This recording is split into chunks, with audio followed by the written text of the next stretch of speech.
A veces durante ese camino en el que queremos encontrarnos, en esa búsqueda,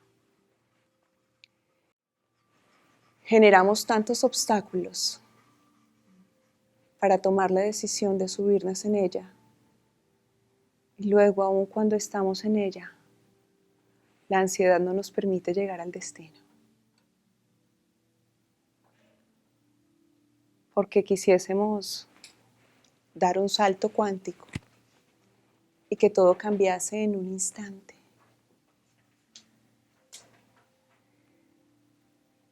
Y la barca es el medio, como lo es este momento, como lo es este libro, como lo es cualquier sistema de pensamiento que nosotros hayamos querido adoptar en nuestra búsqueda. Pero sentía que esa barca que nos transportaba es solo eso, un medio. Hace parte también de nuestro desapego, el deshacernos de los medios. Va a llegar un día en que esos medios tienen que dejar de pasar ese camino con nosotros, en el que hay que soltarlos, porque mientras aún estemos operando desde ese medio, no podremos llegar al momento de esa plenitud.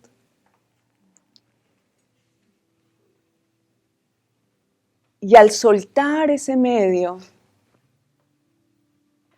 es la única oportunidad donde podremos encontrarnos realmente con nosotros también. Eso es la vida, un medio. Un medio para descubrirnos. Un medio en el que hay tormentas, oscuridad, luz, sensaciones extrañas, ruidos impactantes, situaciones inesperadas.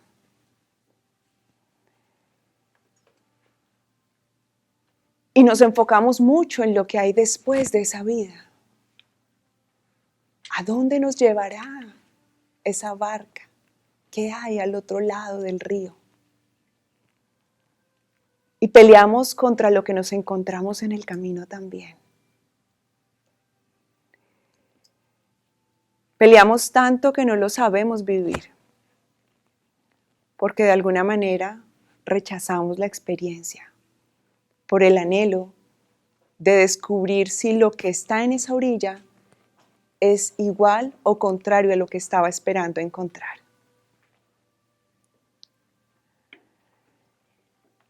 Y sentí ahora que un principio de sabiduría es abandonar desde la confianza lo que en sí es el medio y lo que al mismo tiempo es lo que experimento en ese trazo de un lado a otro. Y solamente detenernos en el instante que es perfecto tal cual como es. Hemos hablado aquí del juicio, de la culpa, del perdón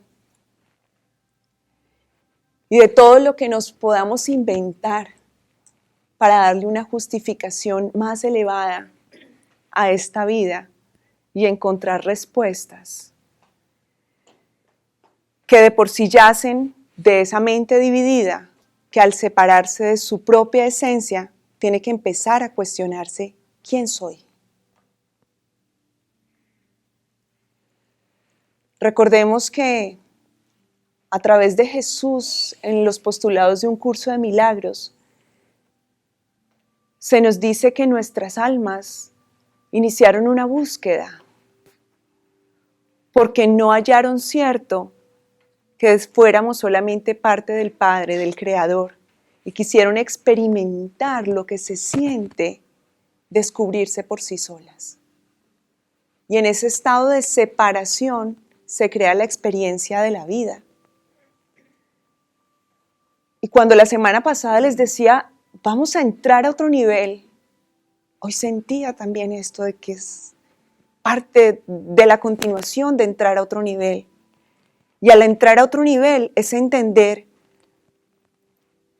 que esa vida hoy material y física que tanto hemos repetido acá hace parte de esa simple proyección, pero que realmente la vida no es esto.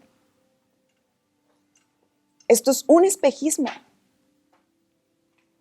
Es tan real que es un espejismo que para el que lo experimentó durante la meditación, se genera un desprendimiento total del tiempo, el espacio, las personas. Podemos ir a cualquier lugar desde nuestro interior.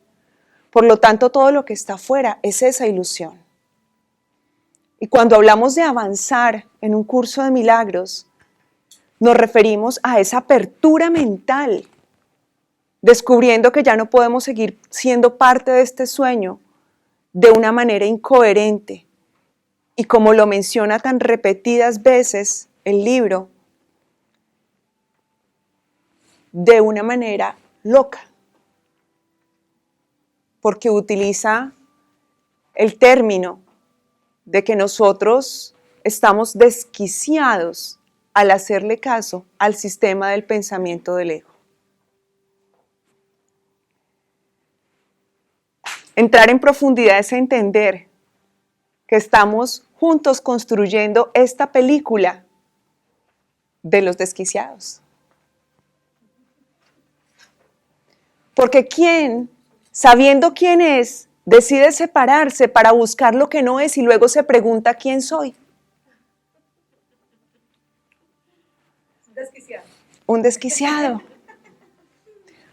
Porque ¿quién es capaz de salir y ver al otro como su oponente, como su ataque, sabiendo que se ataca a sí mismo? Solamente alguien falto de razón. Y estamos en un mundo falto de razón. Y nosotros somos parte de este mundo. Porque el cuerpo es el medio de comunicación en este proceso. Y aún sentimos esta carne, aún sentimos los deseos de la carne, aún necesitamos alimentarnos a través de la digestión, aún necesitamos alimentarnos a través de los halagos de otros, aún necesitamos alimentarnos a través de los abrazos, aún necesitamos alimentarnos a través del conocimiento, aún necesitamos ejercitarnos, vernos bellos, aún necesitamos servirle a este cuerpo. Y estamos aquí. Y el punto no es deshacernos del cuerpo, es el instrumento, pero es entender que un día ese instrumento, esta barca, va a quedar completamente aislado de la otra orilla, de la orilla de la plenitud.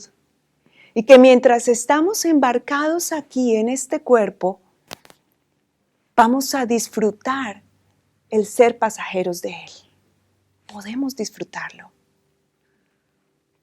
Con todas esas circunstancias desadvertidas que aparezcan en nuestra vida. Mas la diferencia la podemos lograr recordando que esta barca no nos acompañará para siempre. Y al no acompañarnos para siempre, podemos advertir los frutos del amor.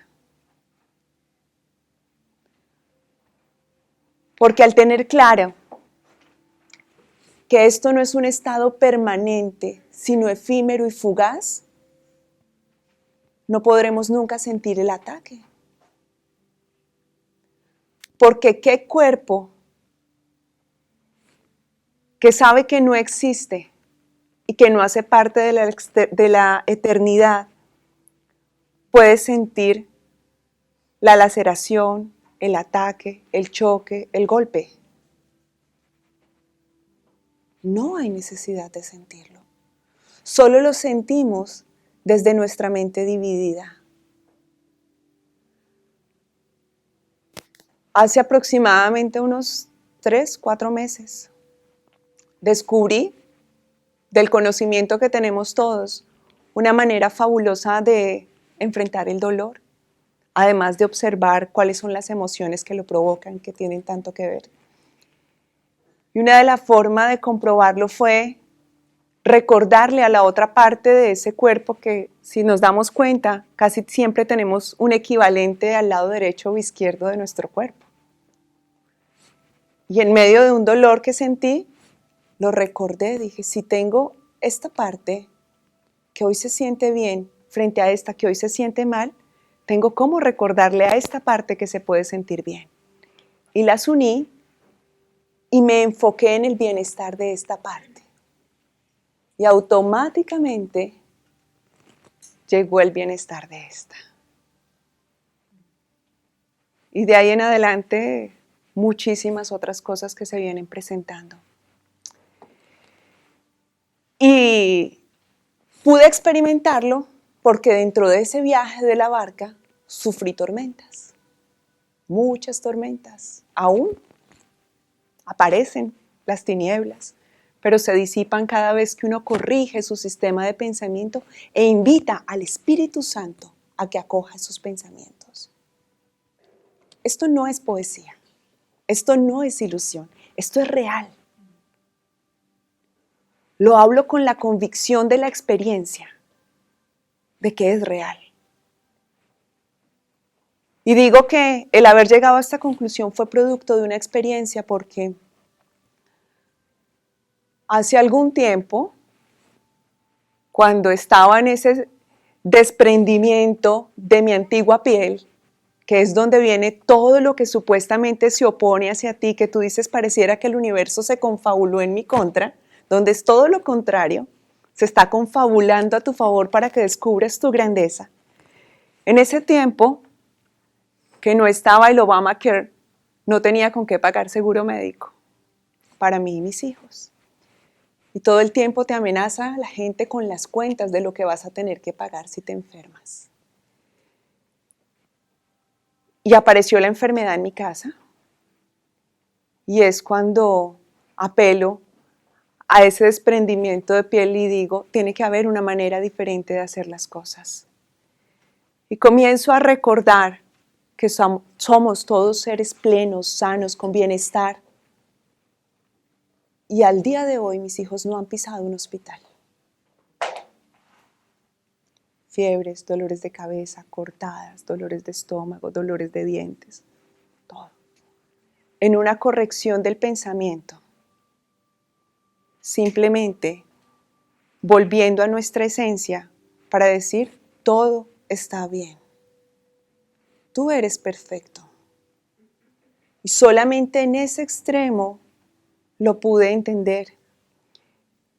Y hace como 1 o 2 meses recordé que gracias a esa situación había descubierto que era posible sanarse sin medicina. Y le di gracias a Dios. Y en el momento en que estaba haciendo mi oración, pedí por todas mis generaciones, pasadas, presentes y futuras, para que siempre lo recordaran.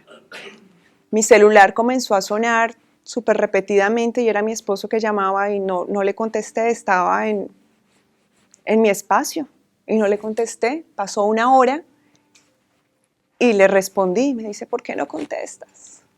Y le digo, no podía.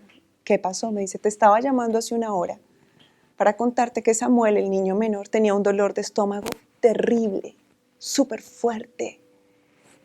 Se estaba quejando tanto que me pidió que lo llevara al hospital y quería saber tú qué pensabas. Ya tenemos seguro médico. Porque el sistema no lo exige. Entonces, ¿qué piensas? ¿Lo llevo? Te quería llamar a preguntarte si pensabas que era bueno llevarlo. Y le dije, bueno, ¿y qué decidiste? Me dice, no, está dormido. ¿Qué pasó? El niño me dijo, papá, hazme sanación como me hace mi mamá.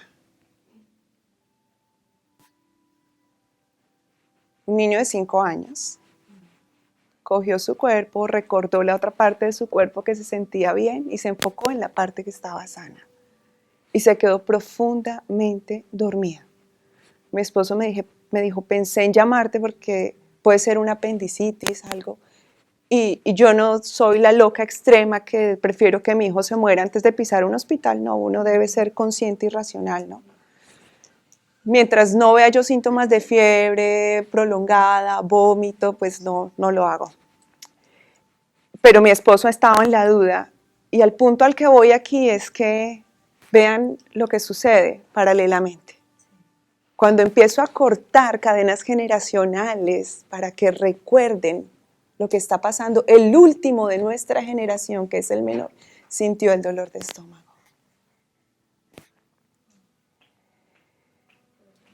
Y es al recordar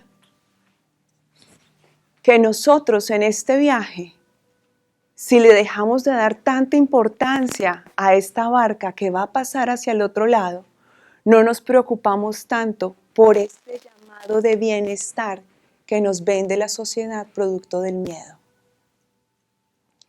Porque nos enfocamos más en el bienestar desde lo que queremos evitar que de lo que realmente queremos alcanzar. ¿Queremos salud? Observemos nuestras emociones. ¿Cómo están nuestros viejos recuerdos? Los rencores, los odios. ¿Cómo está mi posición hacia el futuro? ¿Ansiedad? ¿Inseguridad? ¿Cómo está mi experiencia con el presente? ¿Reniego lo que tengo? ¿Desecho lo que quizá puede estarme generando una lección y lo tomo como que es una incomodidad? Porque es más fácil buscar el culpable afuera antes que ser consciente de que de mí y solamente de mí depende mi decisión de bienestar. En el capítulo pasado hablábamos de la sanidad y les decía que hoy en día la medicina funciona como la magia, que es lo que está fuera de nosotros para brindarnos la solución. Y cuando hablamos de que es como una magia, es porque algún día esa ilusión se va a terminar. Te puedes tomar la pastilla, pero el efecto placebo que te da esa pastilla y la supuesta sanidad que te entrega no es sanidad. Es una calma para el síntoma, pero la raíz de tu falta de bienestar está en tu interior, en tus emociones. Dice Louise Hay, que es una experta en salud y en autosugestión, podrás cortarte todo tu cuerpo en pedacitos en un quirófano y no estarás sana y sano hasta que no cortes con tus malas emociones. Y son 3 emociones las que nos acompañan permanentemente y las 3 son falsas.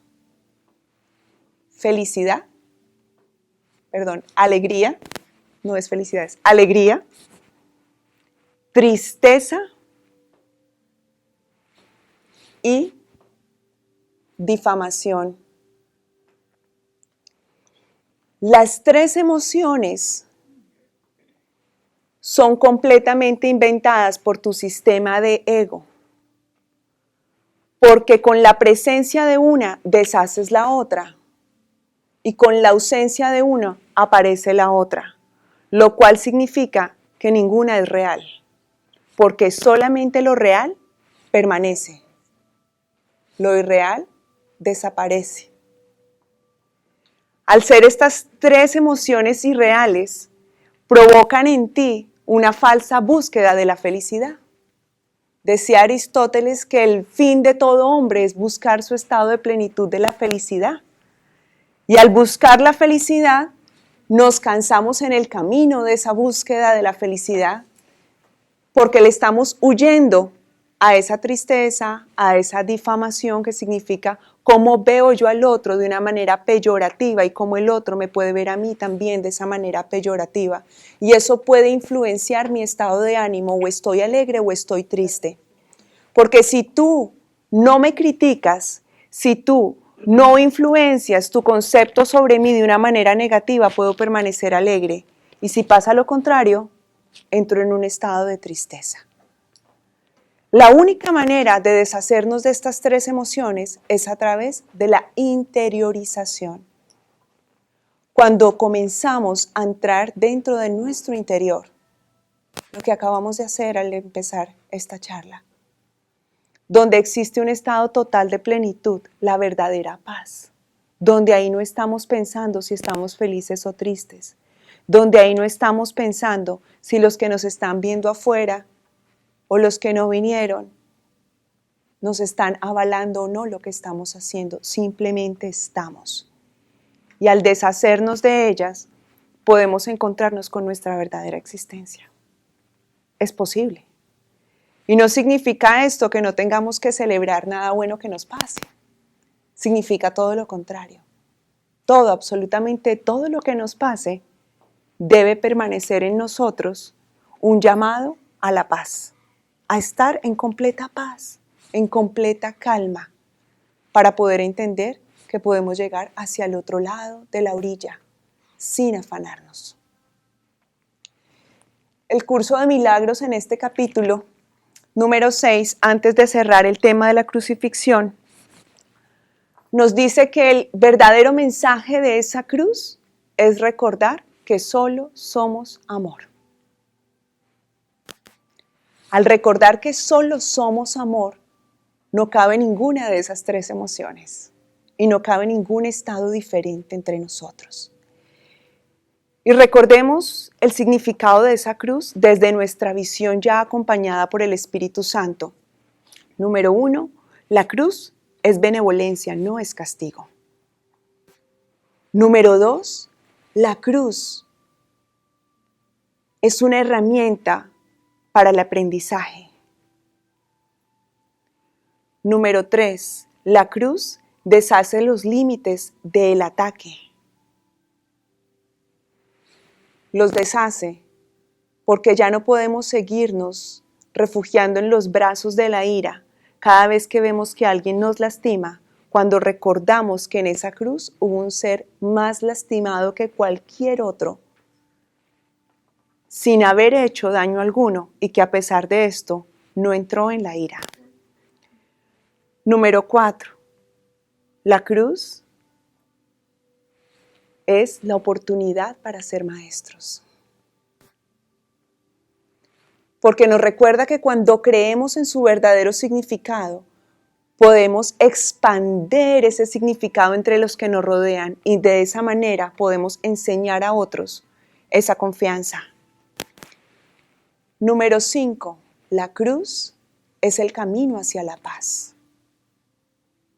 Completamente opuesto a lo que interpretaron las personas que presenciaron ese hecho histórico, en donde justo después de que Jesús abandonara ese cuerpo en esa cruz, pusieron un letrero que se llamaba INRI, que decía INRI, Jesús de Nazaret, Rey de los Judíos. Y hoy suena hermoso para nosotros, pero si hacemos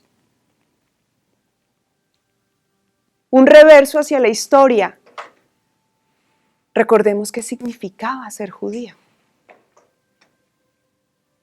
Desde allí empiezan las guerras mundiales de nuestra humanidad.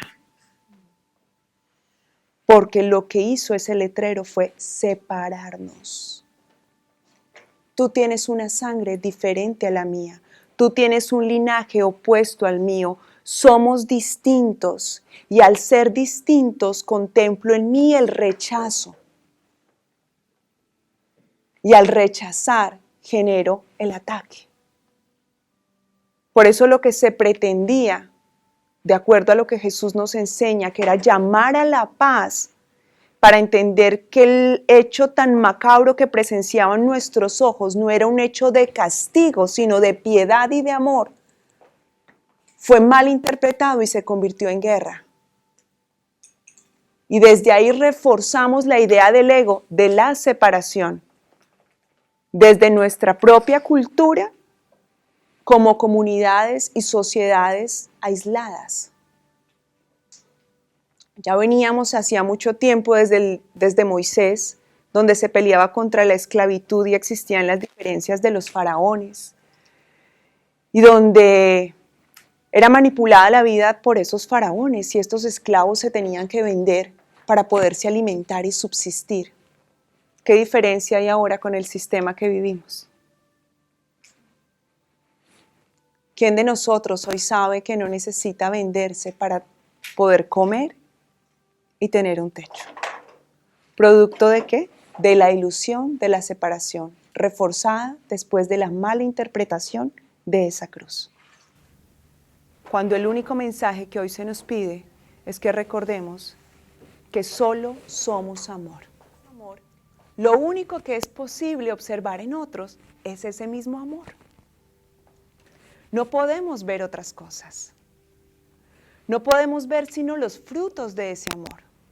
Y los frutos de ese amor son certeza, confianza, seguridad,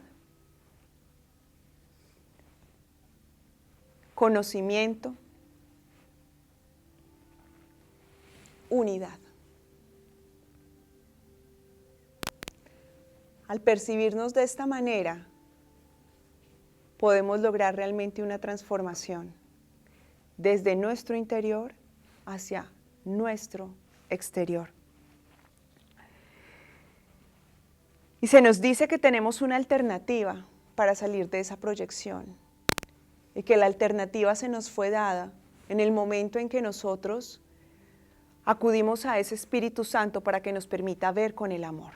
Solos no podemos hacerlo. Solos podemos nada más que soñar con un mundo perfecto. Pero si acudimos a esa presencia y es entregarle en absoluto nuestro pensamiento al ordenador del pensamiento supremo, esos pensamientos van a sufrir una transmutación para que nosotros solamente podamos proyectar una percepción coherente a la mente de Dios. Y hay dos cosas para aclarar. Dice el curso de milagros que Dios no percibe, Dios extiende. Las ramas de Dios están extendidas en todas sus criaturas. Por eso Él, a través de un sistema de pensamiento, nos hace a nosotros pensadores y nosotros tenemos la capacidad de pensar. Pero en el estado de la separación, nosotros necesitamos proyectar para corroborar quiénes somos. En esa proyección, Dios no está.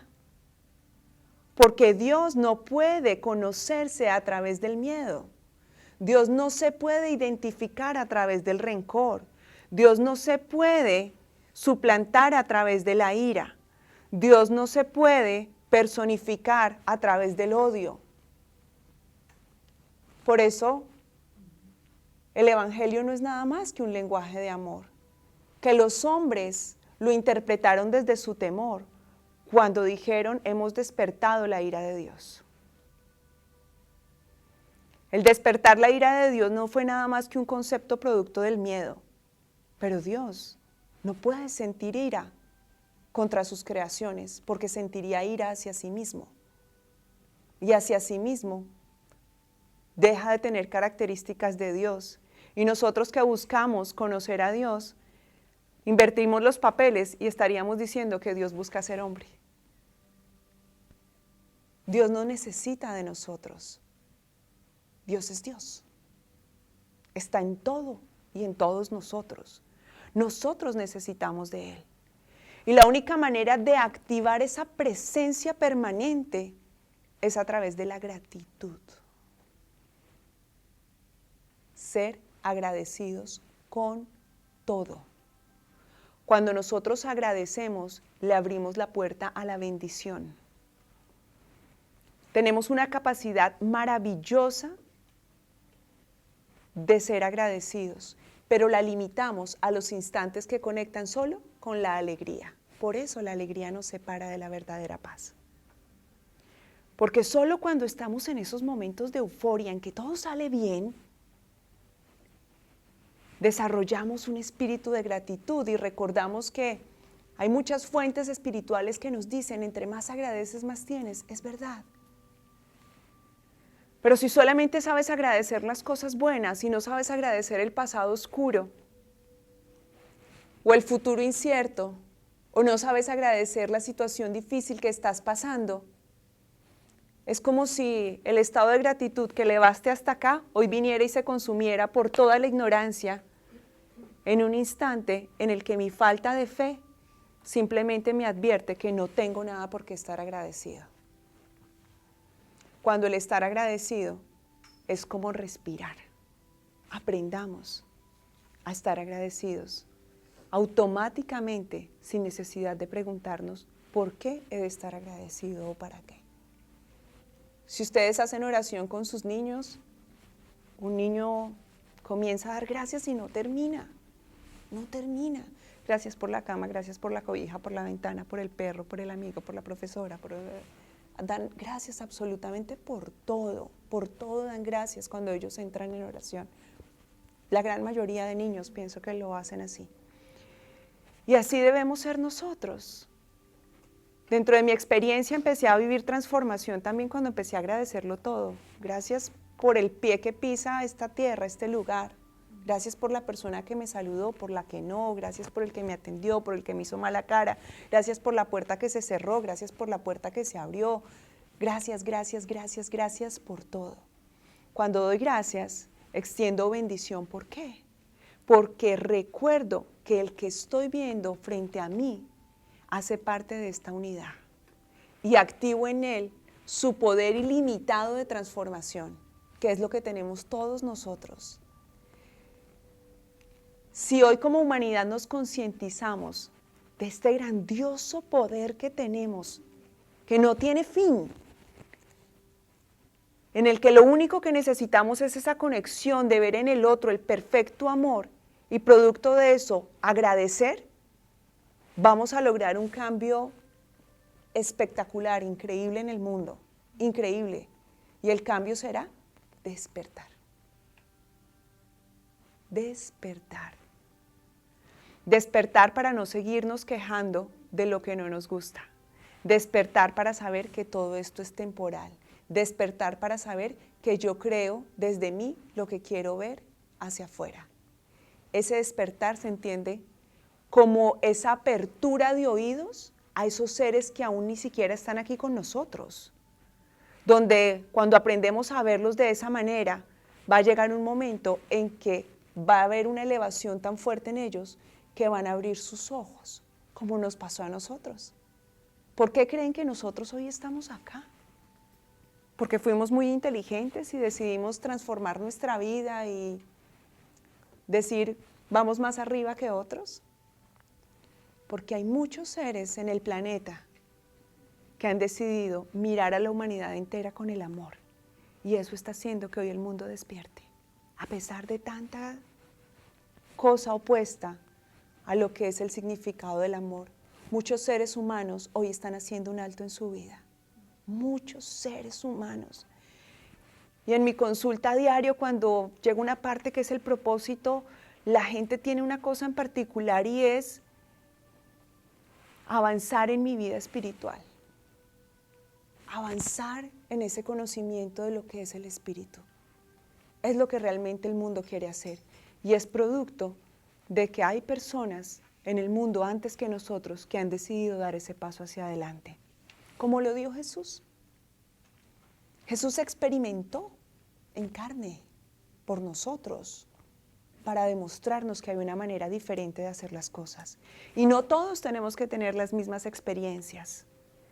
En la medida en que entendemos las experiencias de los demás, despertamos nosotros con ellos. En la medida en que los vemos apartados de nosotros y como que esto es el problema de esta persona que no es capaz ni coherente de hacer las cosas como deben ser, me engancho yo con la situación de él y ni logro su despertar y aparte de eso me voy yo a dormir de nuevo. Y entro en el sueño profundo. La única manera entonces es extender hacia ellos ese llamado del amor. Dentro de esos regalos del amor está el destruir el ataque, que es obvio, ya lo hemos tratado. Nada de lo que no es permanente puede ser atacado. Nada de lo que no es real puede sentir miedo de desaparecer. Nada de lo que no puede ser lastimado puede sentir que tiene la necesidad de defenderse. Nada. Al extinguir el ataque, podemos disfrutar de esos frutos del amor. ¿Qué es separarnos del ataque? Confiar. Solo confiar. Decidir abrir nuestro corazón hacia la confianza. Cuando confiamos, todo, ay, tan bella, todo fluye. ¿Sabes que las cucarachas son los seres más poderosos de la tierra? Sí, muy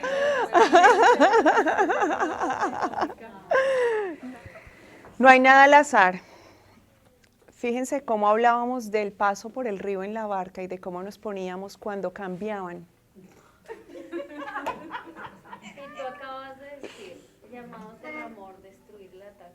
Destruir el ataque. Y cuando la cucaracha se fue para allá y la fueron a matar, yo dije, no se va a dejar matar. Porque aquí debe haber una proyección más fuerte que la de matar. ¿Sí? Podemos proyectar. Si proyectamos que la cucaracha se nos va a subir, se nos va a subir. Es nuestra mente débil. Es nuestra mente débil. ¿Por qué no vino para acá? Sí. ¿Por qué no vive en Colombia?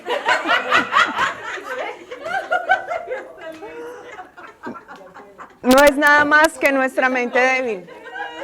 Fíjense cómo el pensamiento proyecta de una manera grandiosa.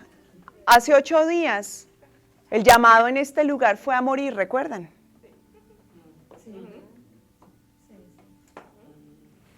Y después de media hora de salir de acá, unos ojos lloraron al ver morir a un Bambi, a un venado. A un venado. Y hoy celebrábamos con ansiedad la muerte de la cucaracha. Y las dos nos recuerdan que esta barca un día va a desaparecer, que por lo tanto no hay amenaza, ni del cuerpo que está manteniendo esa que se salvó de la muerte, ni del cuerpo que abandonó el venado. Ni el cuerpo que abandonó el venado. No hay coincidencias. Yo sé que todo esto que estamos hablando parece un poco denso. Y el curso dice que llega un momento en que se pone tan extremo que nosotros quisiéramos como resistirnos a él. Y que lo que está por decirnos pareciera como que no lo quisiéramos escuchar. Porque como dicen en Colombia, la verdad duele. Cuando al ego se le recuerda cuál es su verdad, lo oímos de escuchar al Espíritu Santo porque se ve amenazado. Y aunque todos estamos en este proceso, van a entender con el paso del tiempo que ni un ratón, ni una cucaracha, ni un león les puede hacerse sentir amenazados. Nada, nada, nada es nada. No, cada quien en su momento va a experimentar lo que tenga que experimentar. Cada quien va a experimentar lo que tenga que experimentar porque aunque estamos unidos, esto es un proceso individual obviamente, porque aún nos seguimos concibiendo como individuos. ¿Sí? Si nos concibiéramos como esa unidad, no pasaría lo que sucede. Y además de eso hay que tener en cuenta que nosotros estamos unidos a un sistema de pensamiento colectivo y hay una colectividad que se siente atacada y aún nuestro sistema de pensamiento está unido a esa colectividad, que es la colectividad que hace que nosotros tengamos un compartir de pensamientos, de sensaciones, de impresiones. Nuestros pensamientos no se proyectan, lo que se proyectan de nuestros pensamientos son las percepciones de esos pensamientos. Nosotros pensamos cucaracha, cucaracha. Nosotros percibimos cucaracha, ¡ah! Pues cucaracha, ¡ah! ¿Me entienden? Es la percepción lo que transforma esa proyección. Y en la medida en que vamos avanzando en todo esto, cada quien en su momento, se va a dar cuenta cómo se van transformando muchísimas cosas entre nosotros, ¿sí? Es como el tema de la salud. vuelvo e insisto con esto, yo le digo a la gente, usted si aún no tiene una creencia tan fuerte de saber que es absolutamente sano, no se arriesgue y vaya a su médico, tómese su pastilla, ¿sí? Si tú sabes que aún no estás tan fuerte, pues cómo te vas a exponer ante un león a que a ver qué va a pasar porque yo no le tengo miedo, ¿sí? Cuando el miedo aún está dentro de ti. Entonces, solamente la vida te va a enfrentar hacia el momento en que tú tengas que avanzar con respecto a esa situación, como lo que acabó de pasar. Ustedes no se imaginen lo que acaba de pasar en este instante. En todo nuestro sistema de pensamientos, todo lo que se movió, ¿sí? Pareciera que nos hubiésemos salido del contexto de la situación, pero estamos hablando justo de eso, del ataque, ¿ok? Continuamos entonces con estos frutos del amor y hay uno espectacular para ya cerrar esta parte del capítulo 6 en esta tercera parte, porque va a haber cuarta parte, es muy largo este capítulo. Experiencias. Yo tengo una experiencia con un tiburón en la playa. Mis 3 hijos, mi esposo, una pareja de amigos y su hija. No recuerdo qué playa fue. Estábamos allí, sentados en la arena. Samuel, el menor, tenía unas máscaras que había llevado para nadar y se había devuelto diciéndole al papá que se le habían perdido. Entonces, mi esposo se fue a buscar la máscara y se fue caminando así por la orilla de la playa. Cuando venía así, no las encontró y se regresa. Cuando se regresa, había una familia metida en el mar y estaban mis hijos ahí en la orillita del mar, pero Raúl comienza a decir, éntrense, éntrense, a nosotros. Y mis hijos hacen caso y se sientan conmigo y nos sentamos ahí y mi esposo viene rapidísimo y dice, un tiburón. Cuando vemos el tiburón, sí, estaba como a unos 400 metros de la orilla de la playa y había una familia ahí con 3 niñas y el esposo y la esposa. Estaban ahí. Y entonces los niños nuestros empezaron a gritar, tiburón, tiburón, y a llamar el salvavidas, bueno y todo, y a hacerle a los señores que se salieron, los señores no nos escuchaban. Y no sabían qué era lo que estaban diciendo. Y el tiburón venía así, la familia estaba acá y el tiburón venía así, así derechito, derechito, derechito, derechito. Y la familia no se movía y no se movía. Y en ese momento yo me paré frente al tiburón y le empecé a decir con mis hijos, te amo, te amo, te amo, te amo. Y solamente respondes al amor que te estamos dando. Y nos enfocamos en decir, te amo. Miren, no pasaron 30 segundos y el tiburón que venía acá llegó y desvió hacia el fondo del mar. Pasó por el borde de la familia. La familia se dio cuenta que había el tiburón cuando se estaba devolviendo.